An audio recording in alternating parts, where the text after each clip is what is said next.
Salut à tous, aujourd'hui c'est une nouvelle fois une vidéo un peu spéciale puisqu'on va parler pour la première fois de Game of Thrones. Depuis le début de la chaîne, je n'ai jamais vraiment trouvé le prétexte pour en parler, je voulais pas aborder la série en Throne of Series, tout bonnement parce qu'elle est tellement populaire que faire une vidéo de présentation sur la série, c'est pas ouf selon moi, mais c'est pas impossible dans le futur. Et puis on a déjà tellement de chaînes qui en parlent très bien régulièrement qu'au fond j'ai pas grand chose à apporter. Je pense en particulier à Game of Theory, Meili et HeroSafe avec ses ultimes théories. Mais cette année, c'est la dernière saison, vu que le nom de la chaîne est plus que fortement inspiré du titre de la série, je me suis dit que ça serait pas mal, tout compte fait, d'en parler. Donc dans cette vidéo, je vais vous donner mon avis global des 7 saisons diffusées et mes attentes pour cette ultime saison 8. Une fois celle-ci terminée, si j'ai matière à proposer quelque chose d'intéressant, je ferai une petite critique histoire de boucler la boucle. Bien évidemment, je le dis même si c'est obvious, cette vidéo va spoiler la série. Comme d'habitude, le pouce bleu et le petit commentaire, ça aide énormément pour la visibilité de la chaîne. Si vous voulez soutenir mon travail, mon lien utile est en description. Merci d'avance à ceux qui prendront un peu de leur temps pour soutenir.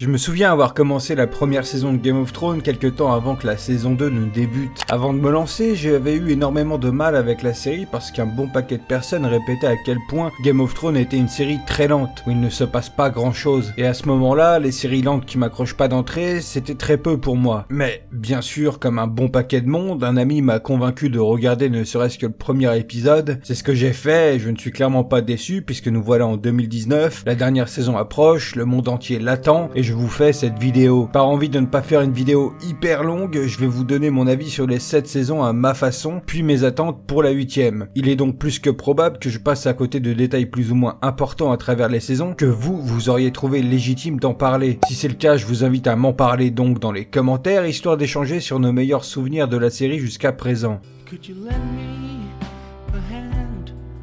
'Cause I've only got one. I miss my fingers, like you miss your son.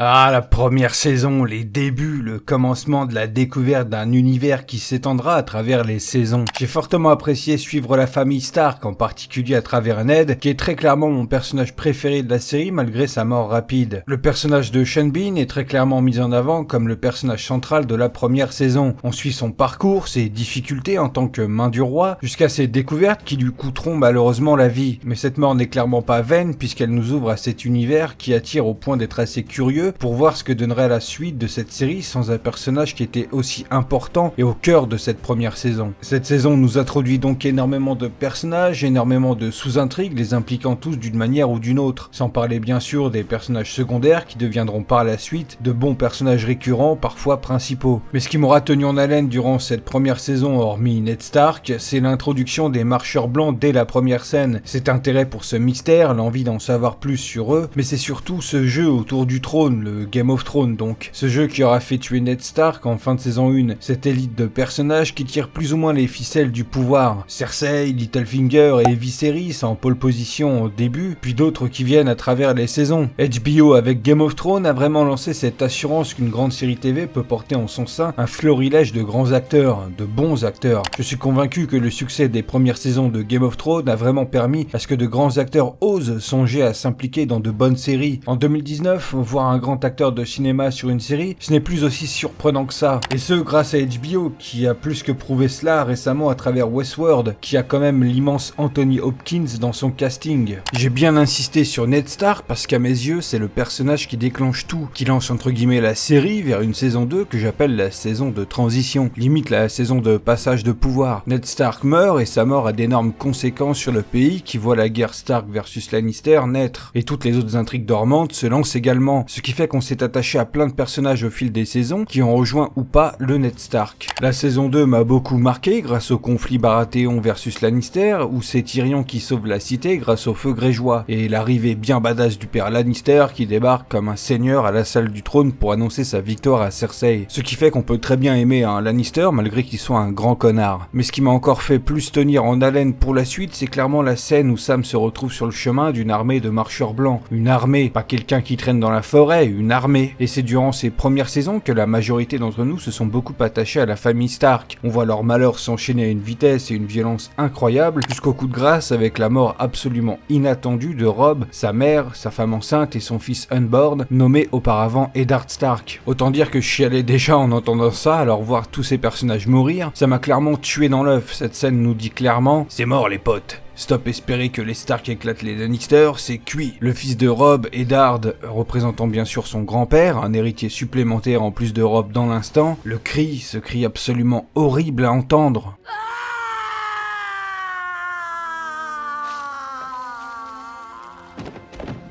Elle sait à ce moment-là que tout espoir est perdu, que la famille a pris un coup si énorme qu'il aura fallu attendre 3 saisons pour avoir un semblant de renouveau sur Winterfell, et une réelle affirmation de la famille Stark, représentée par le retour de Jon et Sansa à Winterfell, rejoint plus tard par Arya et Bran. Mis à part la famille Stark, il y a d'autres parcours que j'ai grandement appréciés, celui de Jaime et Tyrion par exemple. Leur relation est vraiment l'une de mes préférées de la série, les deux ont vécu le terrain. Tyrion était le prisonnier des Stark, Jaime l'a été aussi. Ce que j'aime bien avec Jaime, c'est qu'à la base c'est un véritable connard. Puis au fil de ses aventures, avant de retrouver Port-Réal, le fait de perdre contre une femme, de perdre son bras, tout ça lui ayant un peu ouvert les yeux, ça a fait de lui un homme nouveau et on en vient à la saison 4 où j'ai commencé à aimer le personnage. Quand son frère Tyrion se fait juger pour le meurtre de son fils, malgré le fait que ce dernier a toujours été le monstre qui a tué sa mère, il ne veut pas le voir mourir et lui propose son aide. Cette fraternité est vraiment belle. En parlant de ça, le personnage que j'ai adoré dans cette saison 4, c'était Oberyn Martell. Je pense que j'étais pas le seul. Il apporte un peu de lumière à Port-Réal où jusque-là on avait eu que Ned en saison 1 et Tyrion qui essayait de faire les choses bien. Oberyn, il débarque amicalement pour secrètement venger la mort de sa sœur. Tyrion avec I demand a trial by combat. Oberyn se propose pour être son champion, y voyant l'opportunité de tuer la montagne qui a violé sa sœur, l'a tué puis a tué ses enfants. J'y ai vraiment cru durant ce combat qu'Oberyn allait réussir. Le combat était vraiment sympa mais malheureusement ça a fini en cauchemar. Bien que maître du combat, il se pavane et parle, dénonce au lieu d'en finir avec son adversaire, il baisse sa garde et...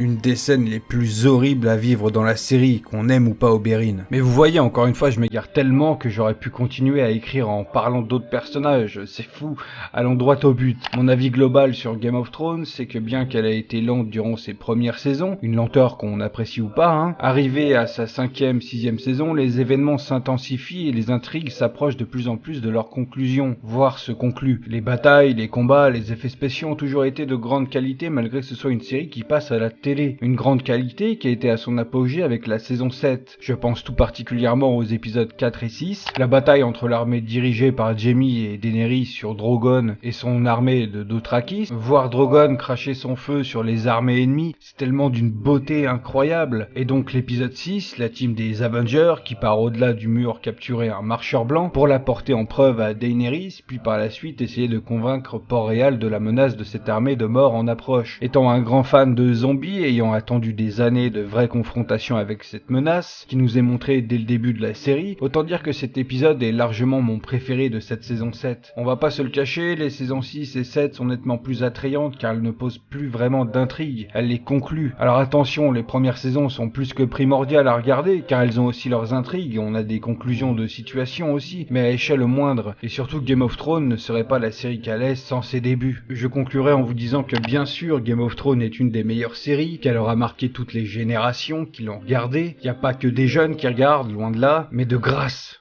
Maîtrisez-vous, maîtrisez vos amis. Game of Thrones n'est pas la meilleure série del mundo. Cette manie de lâcher ses certitudes personnelles comme étant des vérités absolues, c'est plus que lourd. El Famoso, la Casa de Papel, c'est la meilleure série Netflix. Récemment, c'est Umbrella Academy. Ça va 5 minutes, quoi. Merde, quand même.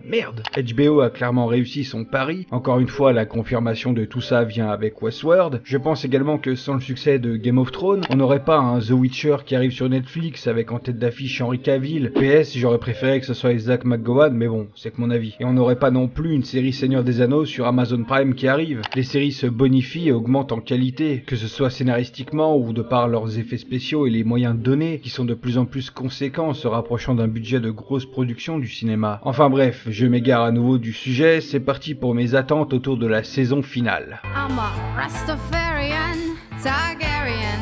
I got some dragons and they're very scary and been here and there and then I've been everywhere again. Rastafarian, Targaryen.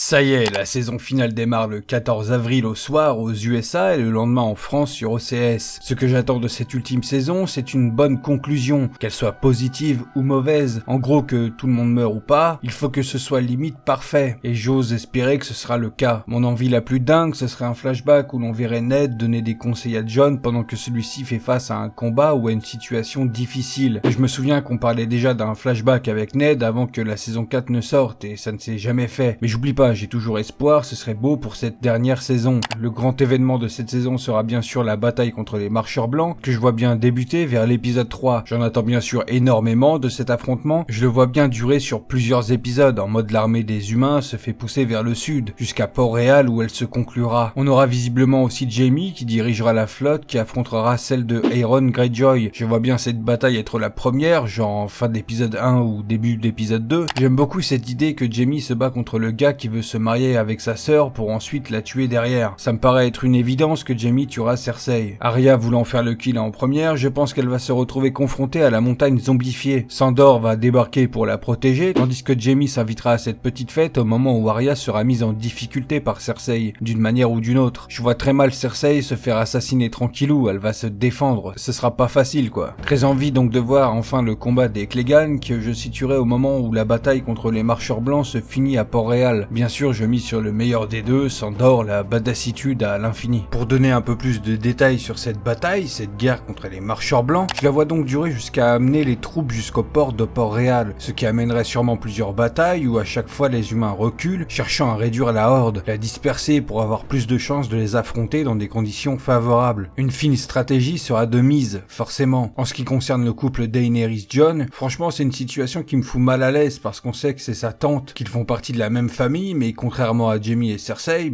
Jon et Daenerys ne le savent pas, donc c'est pardonnable. J'espère vraiment que ça va être réglé dans le sens où je veux pas accepter qu'ils ne l'apprendront pas et qu'ils nous feront des enfants, etc. Ce sera tellement glauque, gênant, mais on parle d'une œuvre adaptée d'un bouquin de J.R.R. Martin, donc c'est très possible que ça se produise. La question que tout le monde se pose, qui va mourir dans cette saison finale? Qui va survivre?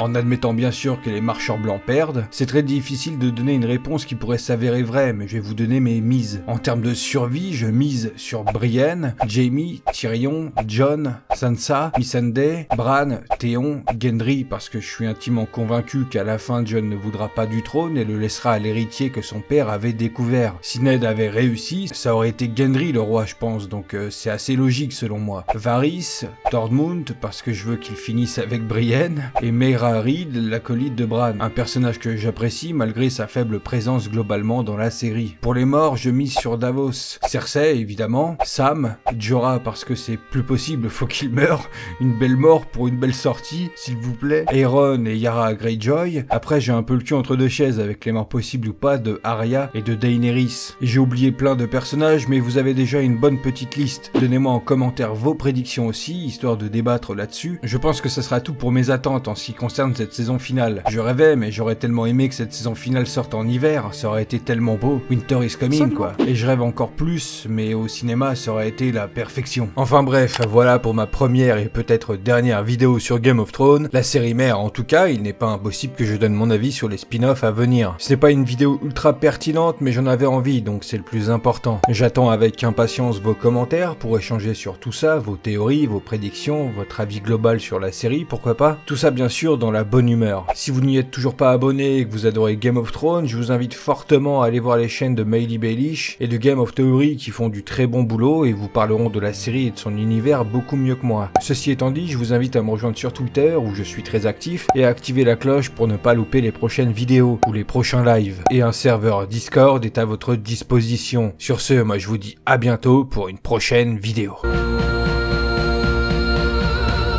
Still going strong. He's still going strong.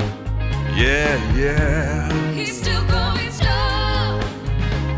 Remember Ned Stark, he was a lot of fun, So but he fun. didn't make it past season 1. Oh no. Robert Baratheon was part of that crew, but he never made it to season 2.